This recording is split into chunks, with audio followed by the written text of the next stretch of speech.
खानवाल आणि त्यांच्या अखंड सौभाग्यवती धर्मपत्नी या ठिकाणी मीराताई खानवाल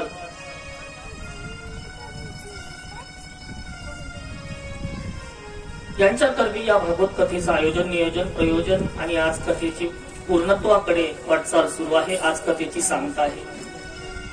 वास्तविक पाहता कथेची समाप्ती होत नाही. आपण म्हणतो समाप्ती समाप्ती समाप्ती, पण भागवताची समाप्ती होत नसते, पण सांगता जरूर होत असते.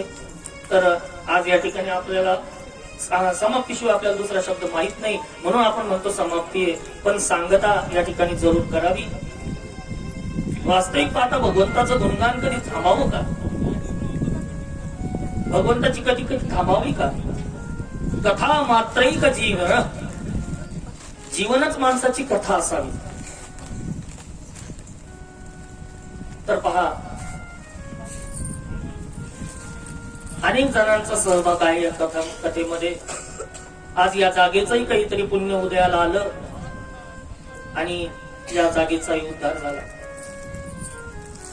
आणि या ठिकाणी अनेक जणांनी त्यांना मदतही केली. म्हणजेच या ठिकाणी त्यांचे परिवारातील लोक, सर्व नातेवाईक लोक, माहेरचे लोक, सासरचे लोक, गावोगावून पाहुणे पण मंडळी आले. आणि शोभा कार्यक्रमाला आली पाचन वडगावातील ग्रामस्थ आणि कचरेवाडीतील ग्रामस्थ यांनी भरभरून या ठिकाणी या कथेला प्रतिसाद दिला. कार्यक्रमाचं नियोजन कसं असावं, काय असावं, आमचे हरिभक्त परायण महाराज या ठिकाणी प्रभाकर महाराज सोरोसे यांनी केलेला आहे. हा योग प्रभाकर महाराजांमुळेच आला. बोला जय श्रीकृष्ण.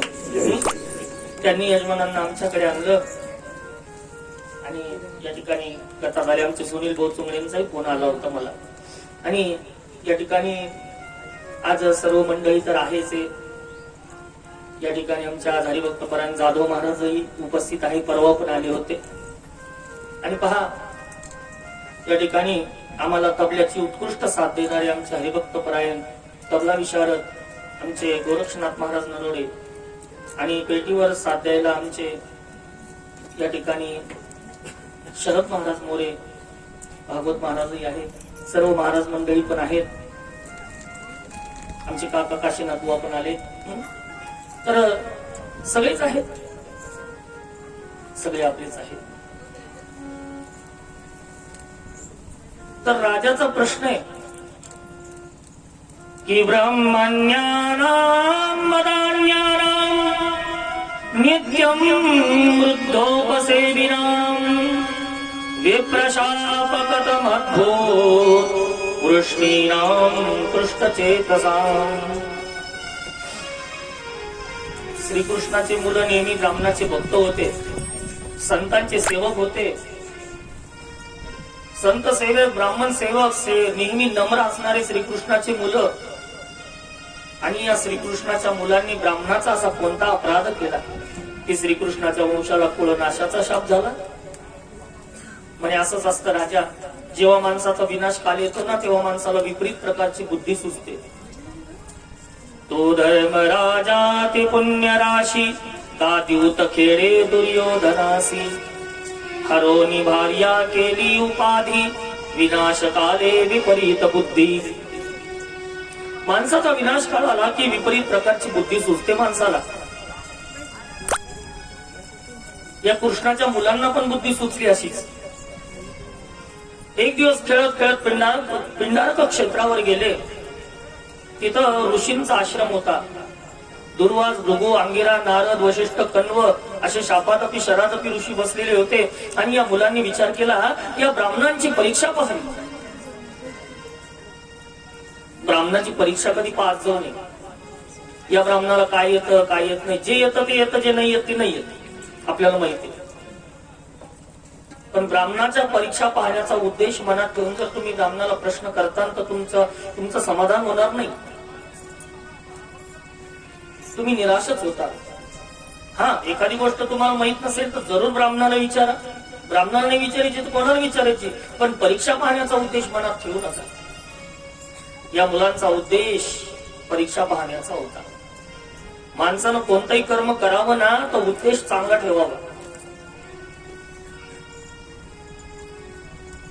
कोणतंही कर्म पाप किंवा पुण्य नसतं. कोणतंही कर्म पाप किंवा पुण्य नसतं, तर त्याच्या मागचा जो उद्देश आहे तो पाप पुण्य ठरवत असतो. आता कापणं हे पाप आहे. एखादा टाकू माणसाला कापतो चाकून, ते पाप आहे. पण एखादा डॉक्टर पण माणसाचं पोट कापतो. ऑपरेशन करण्याकरता नाही का पोट कापावं लागतं. पण डॉक्टराचा उद्देश जो आहे तो माणसाला वाचवण्याचा आहे. म्हणून डॉक्टराचा उद्देश पुण्याचा आहे, एखाद्या टाकूचा उद्देश पापाचा आहे. म्हणून कापणं हे पाप पुण्य नाही ठरत, उद्देश पाप पुण्य ठरत असतो. म्हणे या ब्राह्मणाची परीक्षा पाहावी. आणि त्या आश्रमात गेले. ब्राह्मणांच्या शापादपी शरादपी ऋषी बसले होते. दुर्वास, भृगु, अंगिरा, नारद, वशिष्ठ, कण्व, भृगुरंग्याश्च अंगिरा.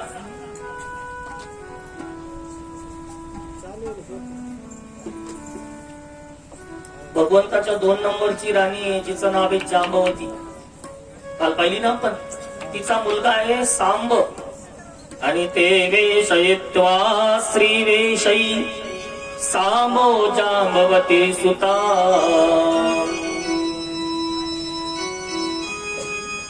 या सांबाच्या पोटाला फडके बांधले, साडी नेसवली, पोट भलं मोठं केलं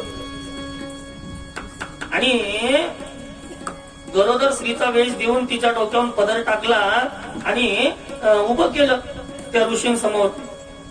आणि काय म्हणतात, म्हणे प्रष्टुम विलज्जते साक्षात प्रभृता मोग दर्शना प्रशुष्यन्ति पुत्र कामा किं संजनयिष्यति. म्हणे महाराज ही आमची बायको आहे, तुम्हाला कोण बोलायला लाजायला लागली, हिला विचारायचंय मुलगा होईल का मुलगी. आजकालचे ब्राह्मण होते ते त्रिकालज्ञ होते, भूत भविष्य वर्तमान जाणणार. ओळखलं आणि का रे श्रीकृष्णाचे मुलं ना तुम्ही. मुलं घाबरले म्हणे हो. आणि ज्याला तुम्ही साडी नेसून आमच्या समोर उभं केलं तो जांबवतीचा सांब ना. मुलं तो तरतर कापायला लागली. ओळखलं. अरे कृष्णाचे देवाचे मुलं असले म्हणून काय ब्राह्मणाचा अपमान करता, ब्राह्मणाची परीक्षा पाहता. ऐकायचंय तुम्हाला या सामाला काय होईल. की जनिष्यन्ति वो मंदा मुसलम कुलनाशनम.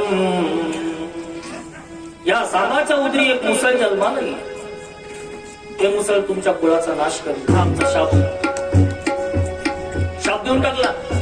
मुलं घाबरले, बाजूला जाऊन साडी सोडली तर धनगणे मुसळ खाली पडलं. त्याचा किस केला, समुद्रात फेकून दिला. समुद्र हलका पदार्थ आपल्या पोटात घेत नाही, लोटून या सरसा कडे लाविला आणि त्याच्यापासून लोहाळ नावाचं गवत निर्माण झालं. लक्षात ठेवा.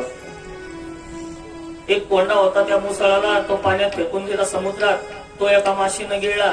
ती माशी एका कोळ्यानं पकडली, चिरली तर त्याच्यात निघालं लोखंड. आणि माशीच्या पोटात निघालेलं लोखंड बाणासाठी चांगलं असतं, म्हणून त्या बिल्लानं त्या कडीचा बाण तयार केला. आणि हाच बाण शेवटी श्रीकृष्णाच्या चरणाला लागला. लक्षात घ्या.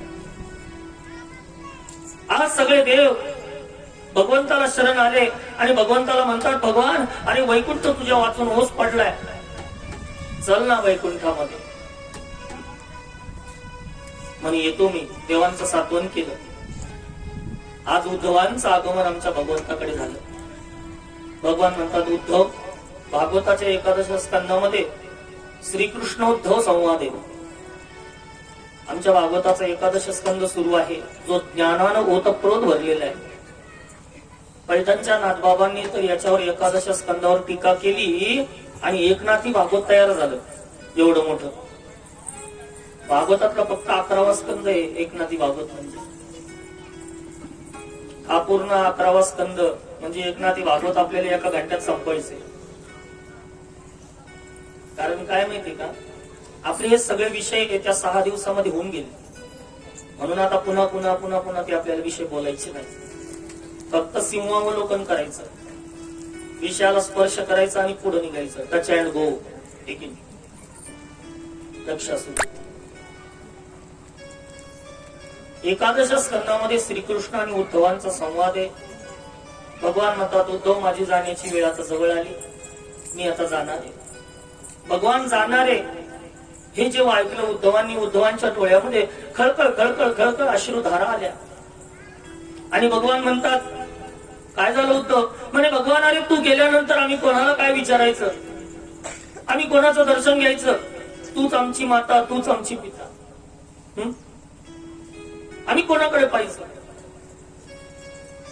कृष्ण माझी माता, कृष्ण माझी पिता, आम्ही कोणाकडे जाऊ? भगवान म्हणतात, उद्धव मी जरी गेलो ना तर माझ्या पूजेचे स्थान मी तुला सांगतो, ऐक. भगवंताने पूजेचे स्थान सांगितले.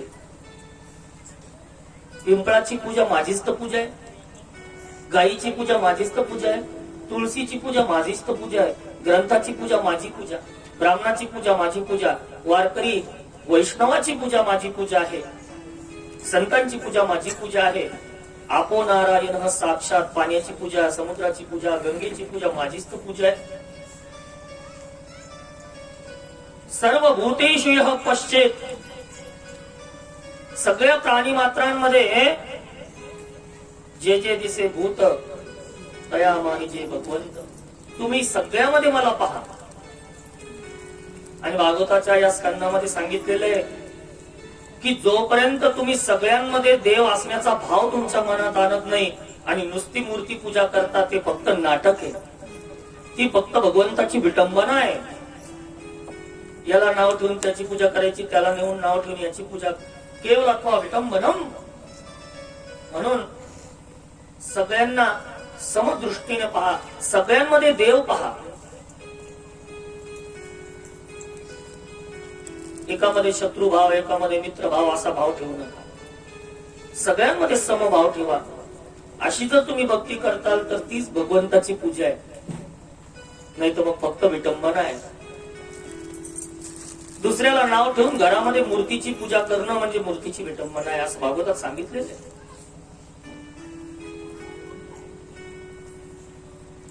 भगवंताने या ठिकाणी विभूती वर्णन प्रतिपादन केलं. देवांमध्ये इंद्र माझी विभूती आहे, गुरूंमध्ये बृहस्पती, हत्तींमध्ये ऐरावत, घोड्यांमध्ये उच्चैश्रवा, अप्सरांमध्ये रंभा, स्त्रियांमध्ये शतरूपा, पुरुषांमध्ये स्वयंभू मनु, वेदामध्ये सामवेद, यक्षांमध्ये कुबेर, दैत्यांमध्ये प्रल्हाद, पर्वतांमध्ये मेरू, जलाशयांमध्ये समुद्र, तेजदरांमध्ये सूर्य, सर्पामध्ये वासुकी, रुद्रामध्ये शंकर, वृक्षांमध्ये पिंपळ, आणि मासानां मार्गशीर्षोऽहं ऋतूनां कुसुमाकरा. मासांमध्ये मार्गशीर्ष मास माझी विभूती आहे.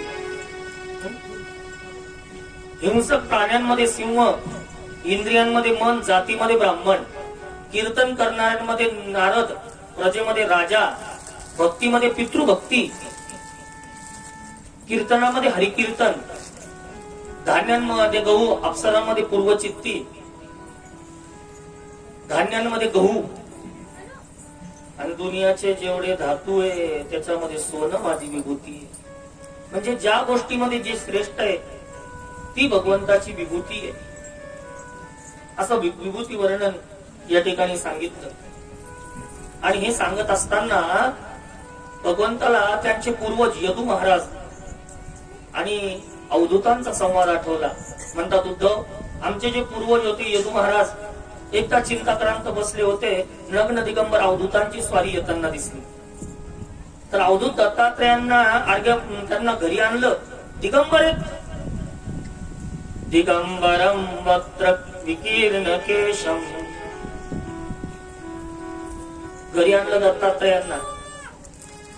दत्त भगवंताला अर्घ्यपाद्यादिक पूजन केलं आणि मोठा सुंदर प्रश्न यदू महाराजांनी विचारला प्रभू दत्तात्रयांना. महाराज, आम्ही राजे लोक असूनही आमच्या मनात शांती नाही. तुम्ही सगळ्या गोष्टींचा त्याग केला, एवढंच काय कपडे पण घालत नाही तुम्ही, पण तुमच्या मुखावर जो आनंद आहे, तुमच्या मुखावर जे समाधान आहे, तुमच्या मुखावर जे तेज आहे, हे कुठून आलं? अवधूत दत्तात्रयांच्या वाणीला प्रारंभ झाला. दत्तप्रभू म्हणतात, त्यागात शांती निरंतर. माणसाने त्याग जर केला तर त्यागात शांती असते, भोगात शांती नाही होत. भोगे रोग भयम, भोगात रोगाची भीती आहे. भोग उत्तम रोग.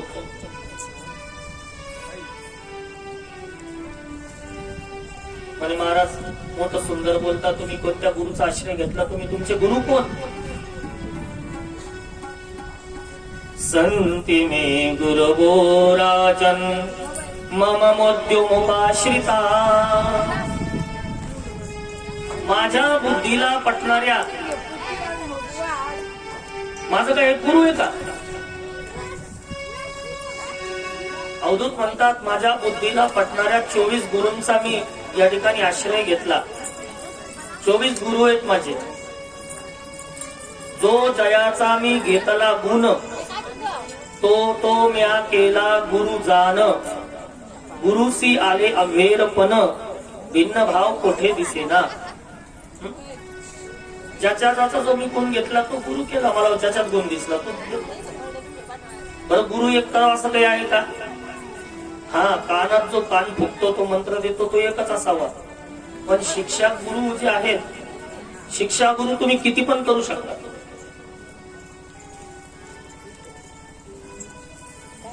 ज्या माणसाकडून आपण एखादी गोष्ट शिकलो तो आपला गुरु झाला. तुम्ही माना का नका मानू, पण तुमचा गुरु आहे.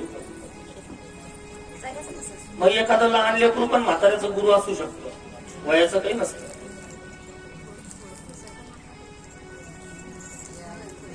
विषादपि अमृतम ग्राह्य बालादपि सुभाषितम. विषात पडलेलं अमृतही घ्या, लहान लेकराकडून गुण घ्या. एखादा घाण माणूस असेल पण त्याच्यात एखादा गुण असेल, एखादा दुर्गुणी माणूस असेल पण त्याच्यात एखादा गुण असेल तर घ्यायला काय हरकत आहे हो. वाईट माणसाकडून पण चांगलं शिकव. पण आमची नजर अशी महाराज की बस आम्हाला अवगुणच दिसतात, कोणात गुण दिसतो का? गुण ग्राहक वृत्ती असली पाहिजे. काय हरकत आहे घ्यायला, असं नाही समजणार तुम्हाला. सोन्याची अंगठी गटारात पडली, आता काय करायचं? काय करायचं? काय करतो तुम्ही? फेकून देता? नाही म्हणे महाराज, काडी घालून काढू, चिमटा घालून काढू, नाही निघले हात घालून काढू, पण काढल्याशिवाय राहणार नाही. सोनं येते तसं घाणीतूनही चांगली वस्तू घ्यावी, वाईट माणसाकडूनही चांगला गुण घ्यावा. म्हणून आम्हाला चांगलं दिसलं पाहिजे. पण आमचं कसं आहे माहितीये का, पांढऱ्या भिंतीवर काळा टिपका चुटून दिसतो, पांढरी भिंतच दिसत नाही आम्हाला. आमची नजरच तशी झाली.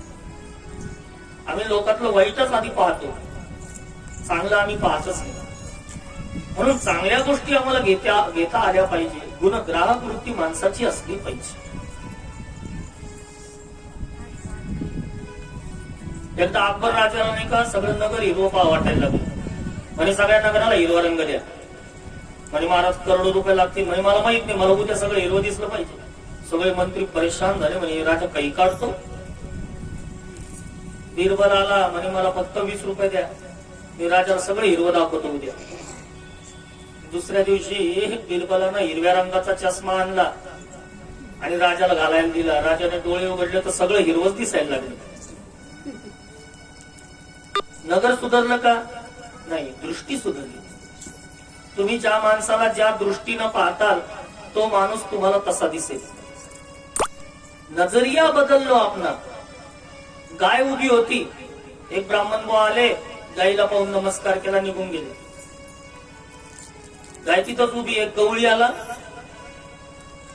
आणि गाय चांगली तयार दिसते, 5 लिटर तर नक्की देत असा नाही. एक खाटी गाला, त्यांच्या दृष्टीनं पाहिजे. म्हणजे गाय एकच आहे पण पाहणाऱ्याच्या दृष्ट्या अलग अलग, वेगवेगळे. दृष्टी बदला. मोठा विद्वान बिरबल नाव होतं त्याचं. वीरबल ब्राह्मण होता, तिच्या इथं नोकरीला होता मंत्री म्हणून. बिरबल अकबराच्या इथं मोठा हुशार आणि हजर जबाबी. आता ह्यो अकबर नाही का नेहमी त्याचा अपमान करायचा काही नाही, पण तो असा हुशार अपमान होऊच देत नव्हता. एकदा सकाळी दरबारात बिरबल आला अकबर म्हणतो, अरे बिरबल, काल मला स्वप्न पडलं. म्हणे हुजूर काय? म्हणे तू गटारात पडला आणि मी मधाच्या हौदात पडलो. म्हणजे आत्या ब्राह्मणाला गटारात पडलं म्हणजे अपमानच आहे त्याचा, आणि स्वतः मधाच्या हौदात. बिरबल म्हणतो, हुजूर मला पण स्वप्न पडलं रात्री असंच. म्हणे काय? म्हणे तुम्ही मधाच्या हौदात पडलात आणि मी तर गटारात पडलो. म्हणे मग? म्हणे माझं स्वप्न थोडं पुढं वाढलं. म्हणे काय वाढलं? म्हणे नंतर आपल्याला दोघांना बाहेर काढलं, तुम्ही मला चाटीत होते, मी तुम्हाला चाटीत होतो. बोलायचे अपमान झाला. आपला अपमान नाही होते, मोठा आदर जबाब. तर पहा, जो जयाचा मी घेतला गुण. आता अवधूतांची जी वृत्ती होती ना, तो गुणग्राहक होती. म्हणे सांगा ना गुरुजी जरा कोणते कोणते गुरु केले. म्हणे 24 गुरूंचा आश्रय घेतला.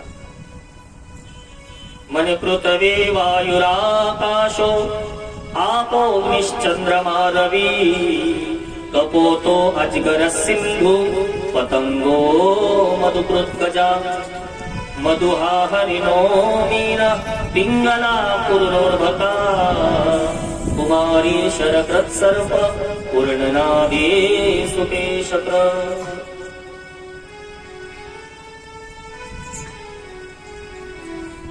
पृथ्वीला गुरु केलं मी. पृथ्वीकडून क्षमा, वायूकडून अभेद वृत्ती, आकाशाकडून अथांगता, पाण्याकडून गायीची तृषा हरूका व्याघ्रा विषहुनिया मारू हे नोहेची का करू तोय जैसे. गाय म्हणून तहान भागणार आणि वाघाला विष होणार पाणी असा विचार करतो कधी नाही करत. अग्नीला गुरु केलं. अग्नीच्या सानिध्यात जो कोणी येतो तो जळून भस्म होतो की नाही. खोटं वाटत असेल तर घरी गेल्यावर दिवा लावा आणि एखादा कागद धरा दिवावर, काय होईल? जळून जाईल. आणि एखादी 500ची नोट धरा, धरून तर पहा. बरं जाऊ दे, 100चीच धरा. गोपाल कृष्ण भगवान.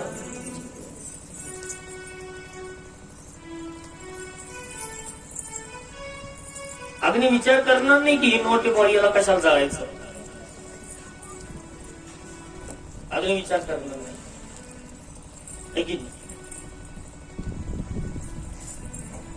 त्याच्या सानिध्यात जो कोणी येतो तो जळून जातो. आणि अग्नी नाही का सगळ्यांना जाळून पवित्र आहे. माणसाच्या प्रेताला जाळायला अग्नीच असतो, तर अग्नी यज्ञकुंडात पण अग्नीच असतो. मग आता माणसाच्या प्रेताला जाळलं म्हणून अग्नी अपवित्र थोडीच होतो.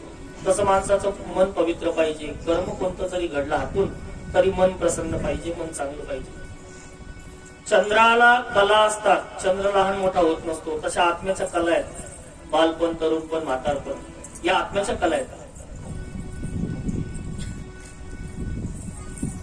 सूर्याकडून परोपकाराचा गुण घेतला.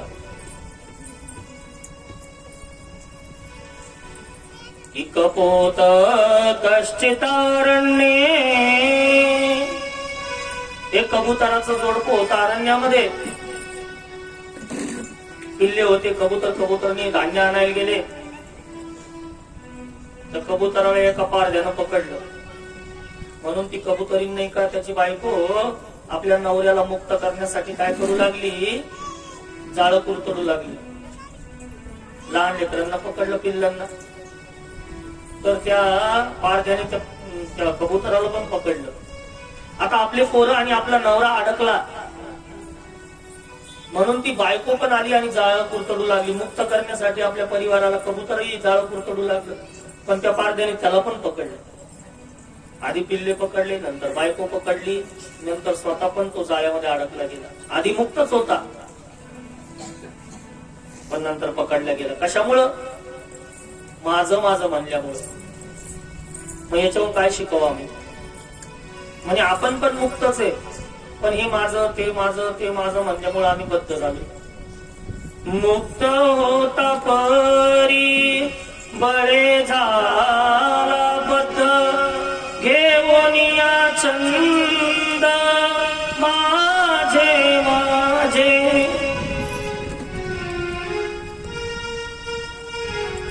माझे माझे छंद. हे माझं ते माझं.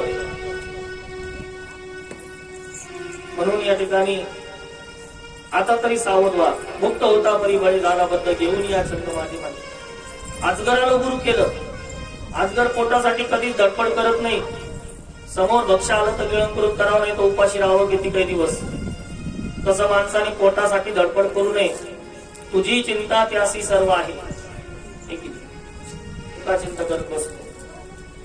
आपली चिंता त्याला आहे. प्रत्येकाच्या पोटाची व्यवस्था भगवंताने केलेली आहे, नंतर जन्माला घातलेलं आहे. प्रत्येक जण पोट भरतो की नाही ज्याच्या त्याच्या परीनं. लहान लेकराला काही चालणार नाही म्हणून आईच्या स्तनामध्ये आधीच दुधाची निर्मिती केली देवानं. याच्यावरून तरी कळायला पाहिजे आम्हाला की देवाला आमची काळजी आहे. समुद्राला गुरु केलं. समुद्र घाण आपल्या पोटात ठेवीत नाही, त्याप्रमाणे आपणही आपल्या मनामध्ये घाण ठेवू नये.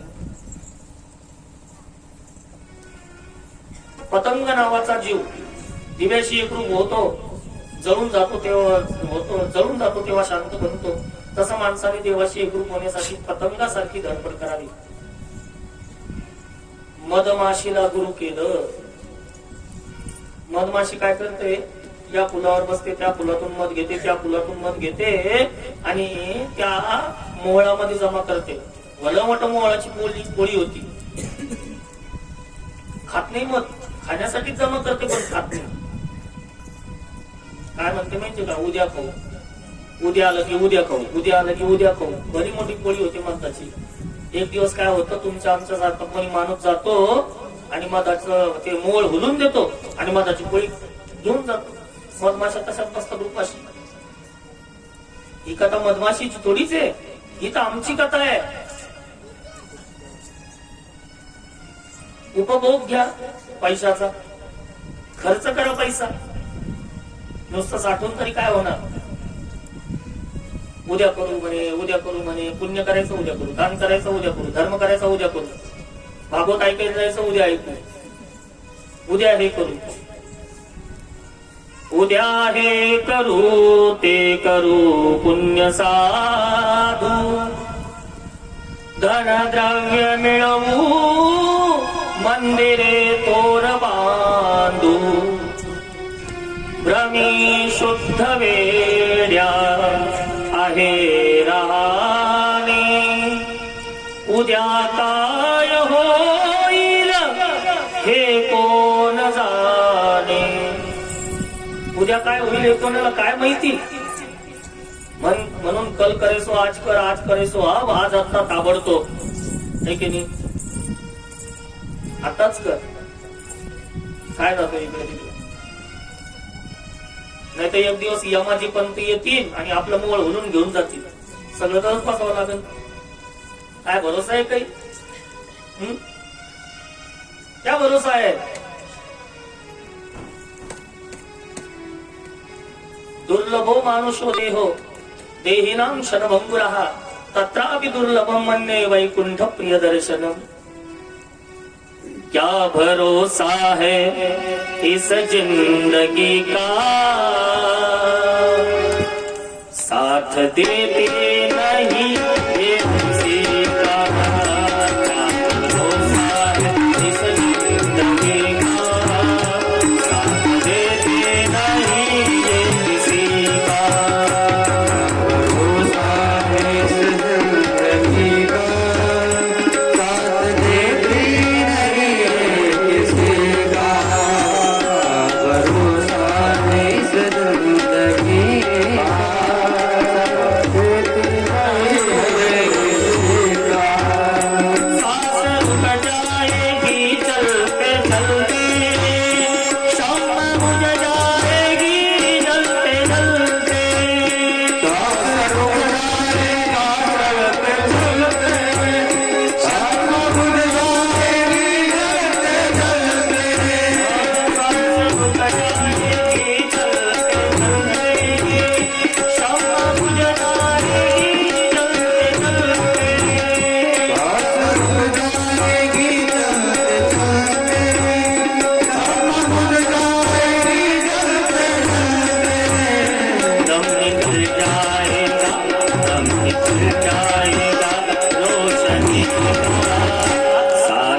पण जायचं कुठं आम्हाला? जायचं कुठं? मार्ग इथं शोधा. आम्हाला नेमकं जायचं तरी कुठं आहे? कुठं जायचंय?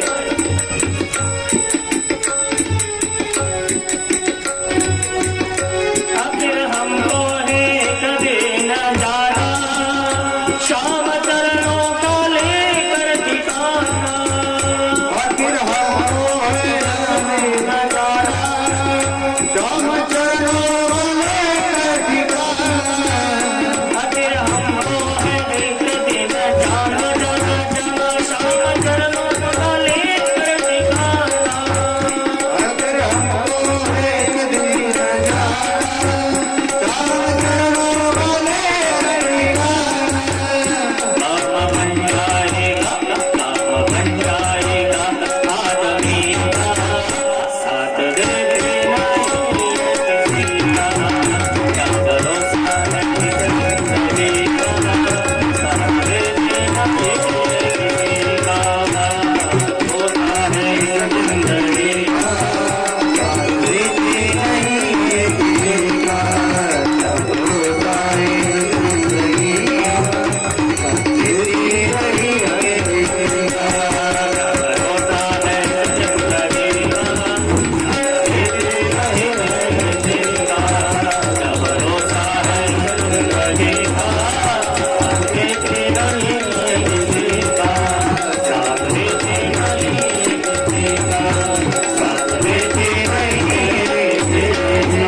जाना, आखिर हमको है एक दिन जाना, शाम चरणों का लेकर ठिकाना.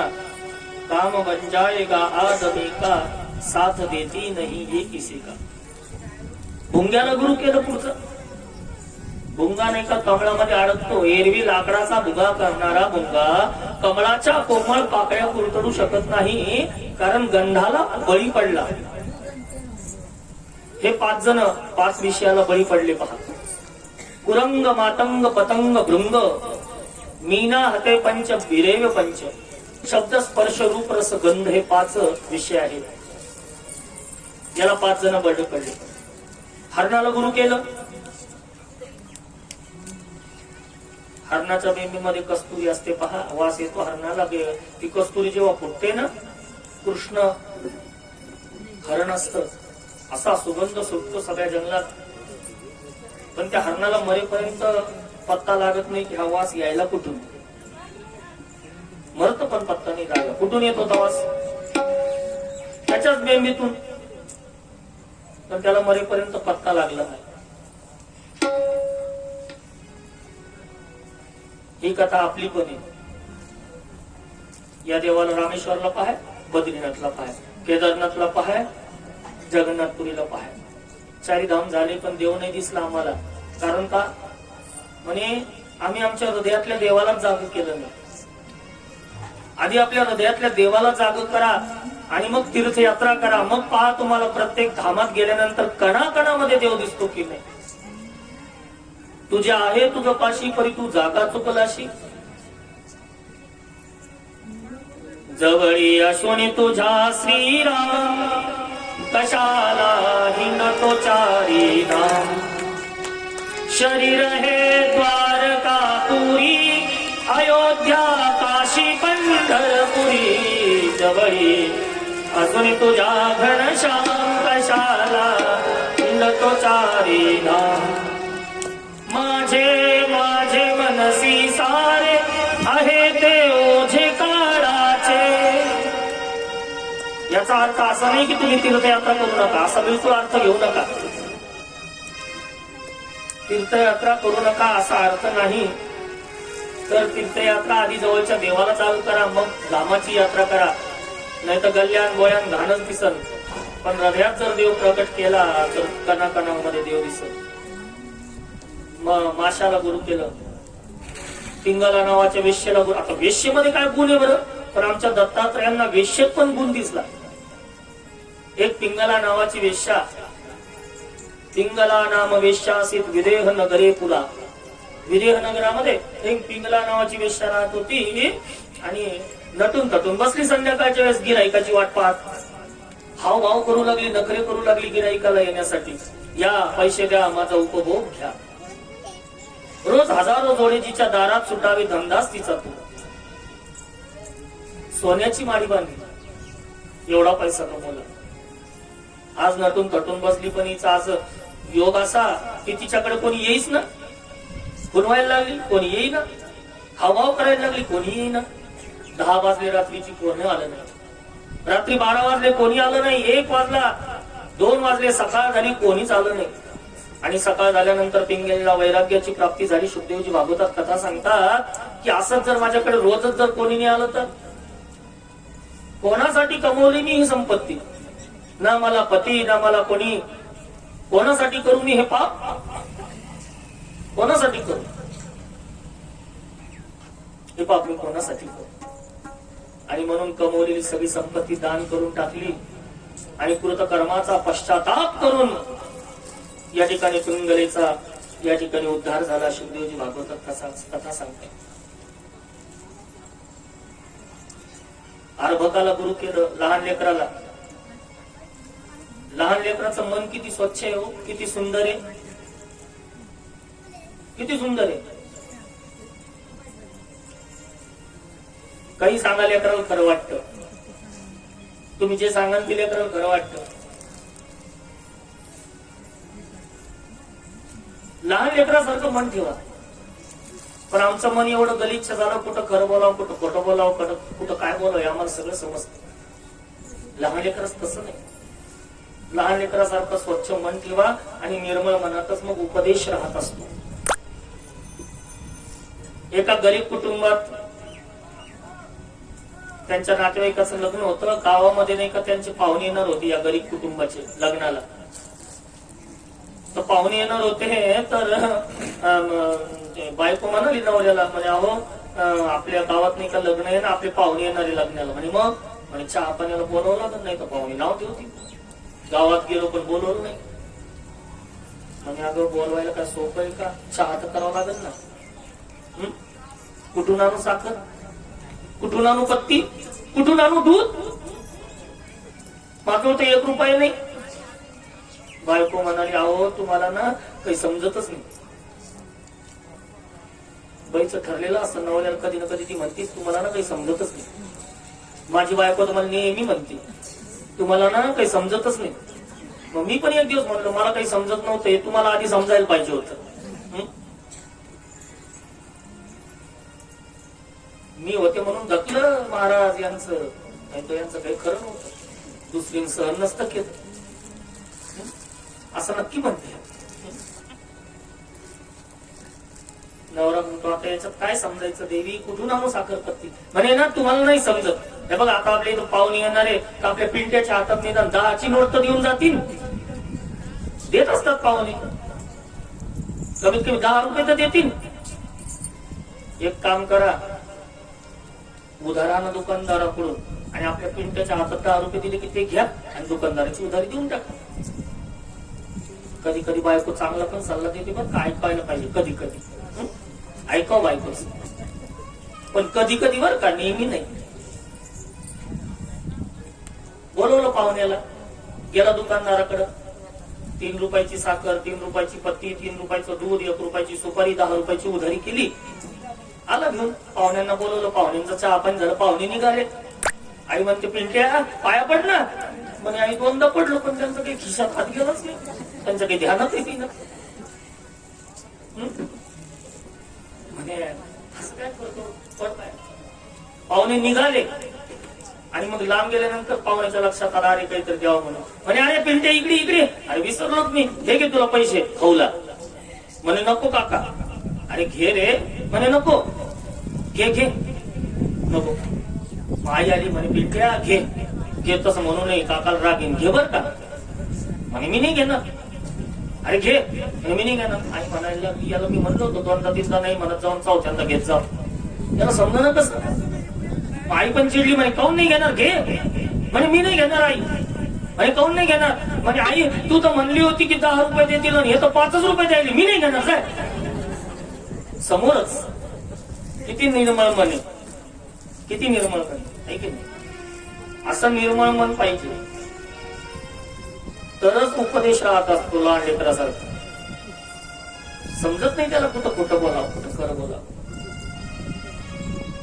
निर्मल मन जन सोमोहि पावा, मोहि कपट छल छिद्रण भाव. निर्मळ मनात उपदेश करतो. कुमारी कन्येला गुरु केलं, सर्पाला गुरु केलं, बाण बनवणाऱ्याला भिल्लाला गुरु केलं. सुंदर गुरूंची कथा सांगितली आणि अवधूत दत्तात्रय निघून गेले. त्यानंतर एक तितिक्षुक कदरीय ब्राह्मणाचा इतिहास सांगितला. कदरीय ब्राह्मणाने खूप धन कमवलं, पण त्याला पश्चाताप करावा लागला. कारण कमवलेली संपत्ती जी असती ना, आपल्याकडे येणारा कमाईचा पैसा हा पूर्ण आपला नसतो.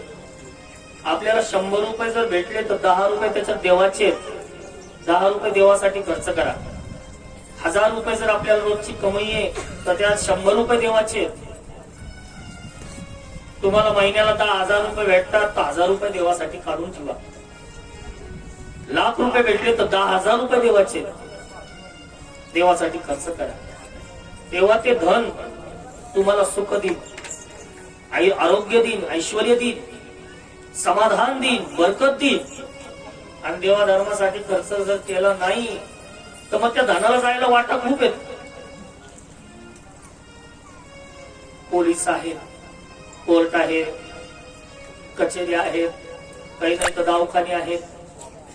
दवाखान्याच्या भरती होईल, नसलेले गड्डे निर्माण होतील, काही आपदा येईल, काही संकट येईल, काही कुटाने होतील. मग ते धन त्या मार्गाने जात. धनाचे हे भाऊ आहेत.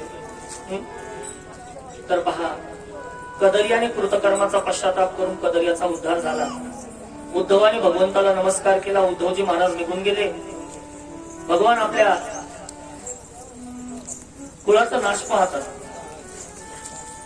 आज कृष्णाच्या मुलांनी विचार केला की दारू पिली नाही कधी, पिऊन तर पाहावी.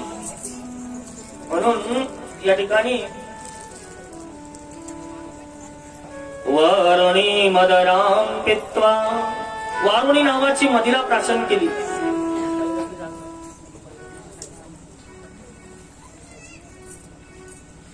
वारुणी नावाची मदिरा या ठिकाणी प्राशन केली.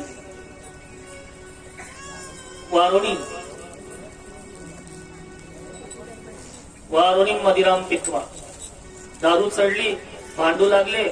भांडता भांडता या ठिकाणी तिथं आले त्या समुद्राच्या काठावर. लोहार नावाचा गो तुटून एकमेकांना मारायला लागले. सगळे यदुवंशीय लोक मेले आणि सगळे यदुवंशीय लोक गेल्यानंतर त्यांच्या बायका सती गेल्या. बलभद्रांनी विचार केला की या ठिकाणी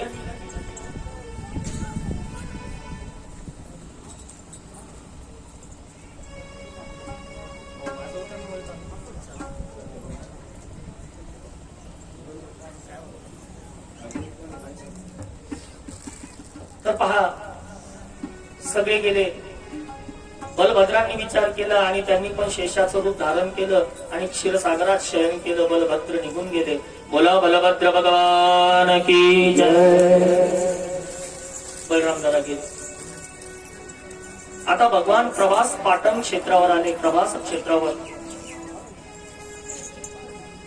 जंगलामध्ये आल्यानंतर या ठिकाणी पिंपळाच्या झाडाला पाठ लावून बसलेले, डाव्या पायावर उजवा पाय ठेवलेला आहे आमच्या भगवंताने. दृष्टी अनंतात स्थिर केलेली विचार करू लागले. जंगलामध्ये भिल्ल आला. भगवंताचा चरण या ठिकाणी त्या भिल्लाला हरणाच्या पायाप्रमाणे दिसला, हरणाच्या मुखाप्रमाणे दिसला पाय. आणि त्या भिल्लाने बाण सोडला भगवंताच्या चरणावर. तोच बाण होता जो आता मी सकाळी सांगितला तुम्हाला. बाण सोसो आवाज करीत भगवंताच्या चरणात घुसला मारा नाही ग. ते शब्द भगवंताच्या मुखातून बाहेर पडले. आणि या ठिकाणी भिल्लाला वाटलं चला आपली शिकार झाली असेल. भिल्ल जाऊन पाहतो तर बाण हरणाला नाही तर भगवत चरणाला लागला होता. भिल्ल म्हणतो माफ कर ना केशव, केशव, अरे अरे मी मारला नाही बाण तुला.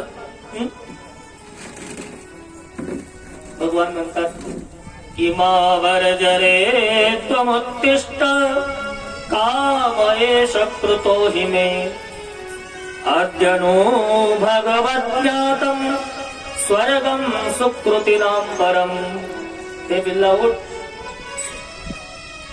जा मी तुला मुक्ती दिली. मागच्या जन्मात तू वाली होता, चुकून माझा बाण तुला लागला होता.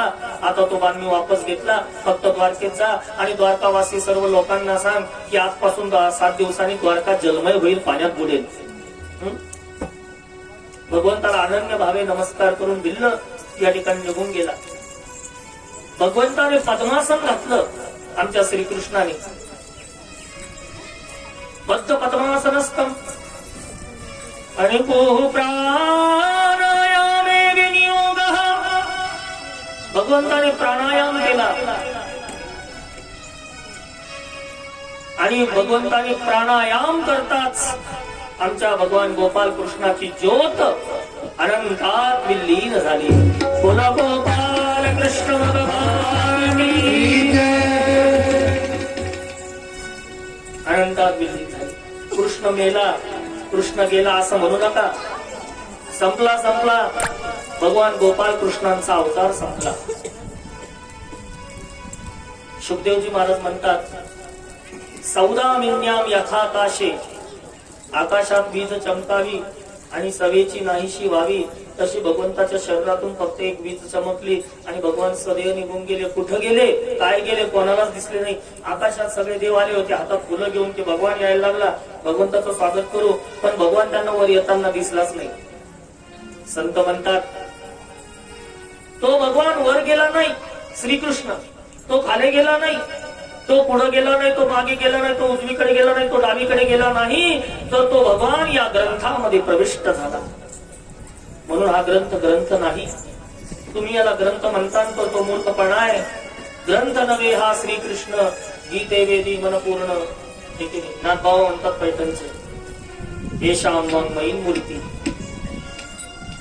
देव आहे कुठं? भगवंतांना विचारलं होतं एकदा नारदांनी, तू देवा कुठं राहतो?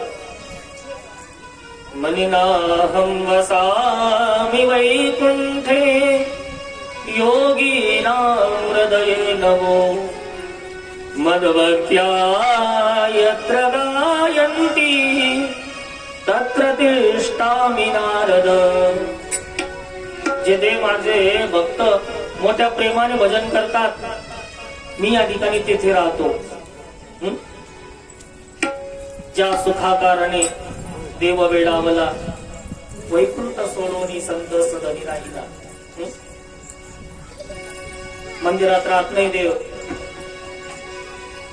जिथं माझी कथा चालू आहे, जिथं माझं कीर्तन चालू आहे, जिथं मग नामस्मरण भजन चालू आहे मी तिथंच तर राहतो.